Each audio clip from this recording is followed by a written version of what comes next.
Hello Argentine দর্শকেরা, জয় পেতে পেতে আর্জেন্টিনা এখন সেমিফাইনালে। সামনে আসছে আর্জেন্টিনার সাথে ইংল্যান্ডের সেমিফাইনাল ম্যাচ। সমীকরণ জানেন তো এই দুই দলের? চলুন জেনে নেই। একদিকে আর্জেন্টিনা, টুর্নামেন্ট জুড়ে তারা দুর্দান্ত আক্রমণাত্মক ফুটবল খেলেছে। কোয়ার্টার ফাইনালে সুইজারল্যান্ডকে ৩-১ গোলে হারিয়ে আত্মবিশ্বাসের সঙ্গে সেমিফাইনালে উঠেছে। দ্রুত আক্রমণ, বলের নিয়ন্ত্রণ এবং দলগত সমন্বয়, এই তিনটিই তাদের সবচেয়ে বড় শক্তি। অন্যদিকে ইংল্যান্ডও দারুণ ছন্দে রয়েছে। তারা কোয়ার্টার ফাইনালে নরওয়েকে ২-১ গোলে হারিয়ে শেষ ৪-এ জায়গা নিশ্চিত করেছে।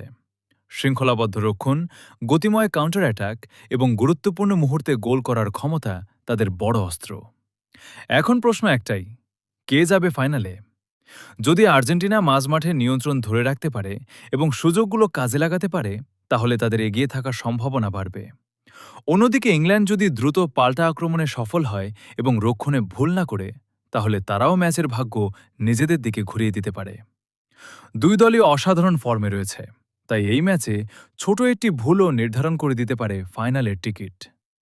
আপনার মতে কে জিতবে এই মহারণ, আর্জেন্টিনা নাকি ইংল্যান্ড? আপনার মতামত কমেন্টে জানাতে ভুলবেন না।